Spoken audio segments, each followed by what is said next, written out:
Hey, this is Kevin from Cornerstone Reviews, and today I'm reviewing Batman Teenage Mutant Ninja Turtles, the crossover series by IDW and DC.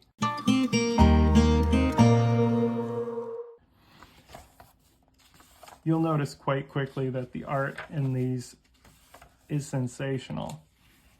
And you'll also notice how awesome is this. Batman fighting the Shredder, Batman fighting the Ninja Turtles.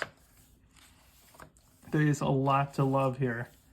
But the series goes beyond just giving you a, hey, it's Batman and the Teenage Mutant Ninja Turtles meeting kind of story. Tinian really tries to give you a Batman story and a Teenage Mutant Ninja Turtle story, effectively doubling the fun. You see Batman trying to, their lives still move forward, is what I like about it. He's trying to bond with his son. They're a bit estranged. He's also testing out new gadgets as the story goes on. So it really gives you a lot of entertainment value throughout the book, and also feels like a Batman story. And I don't even like Batman, modern Batman, at all. I think it's just dark and bloody and brutal and relies on shock value instead of actual story quality for the most part of what I've read. This goes in the face of all of that. This really gives you a substantial story. Not the best story ever, you know, not the most brilliant Alexandre Dumas kind of stuff in it by any means, but heartfelt, genuine, excellent story all the way through. And the series just keeps catapulting off of that.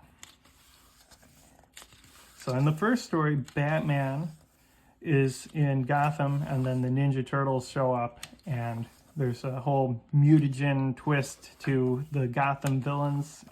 It's a lot of fun to read. In the second one, it's reversed so that Bane is in the Ninja Turtles world, and Batman is too, so they have to fight it out in New York City.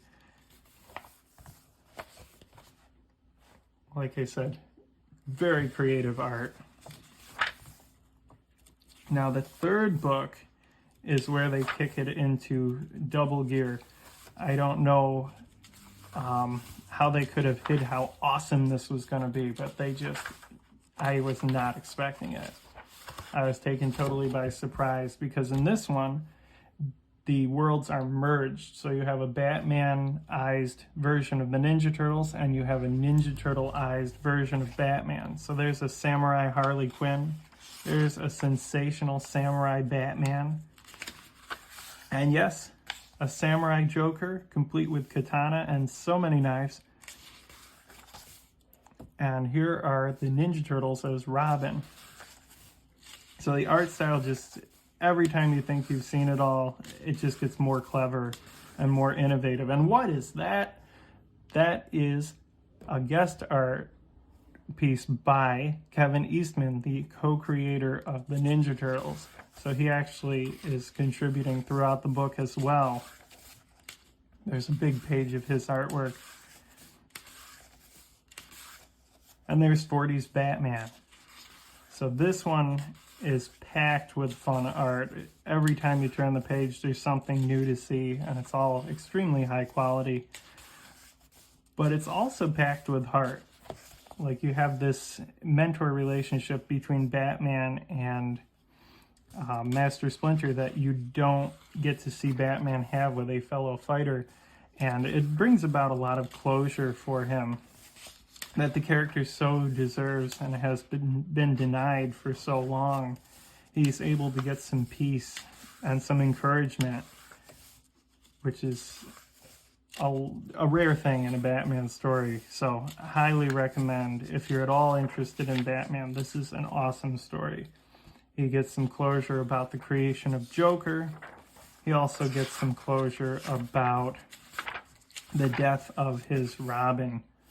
So there's a lot of nice stuff that they're willing to dig into in this story that makes it so much better. That being said, as you saw, there is some violence, there is some language, so it's not a kid's book by any means, but it is very satisfying for the adults in your life who love Batman, love the Ninja Turtles, or want to. So I'll end with something that this reminded me of. Master Splinter says, I suppose we all have one great gift from Krang then, a memory of an entire lifetime spent together learning and growing with each other. And it reminded me of a verse from the Bible. It says, as for you, you meant evil against me, but God meant it for good, in order to bring it about that many people would be saved. Excuse me, that was Joseph speaking to his brothers who sold him into slavery. He was remarkably cool about the whole thing, but that's because he knew that God was able to work things for good that don't start off good. The world isn't all happy events. Just like in Batman's world, a lot of bad stuff happens, but God is able to do good even with the bad stuff. And further, there's a guarantee for believers that if you follow Jesus as your Lord and Savior, He will work all things for your good eventually. So I hope that brings you some encouragement.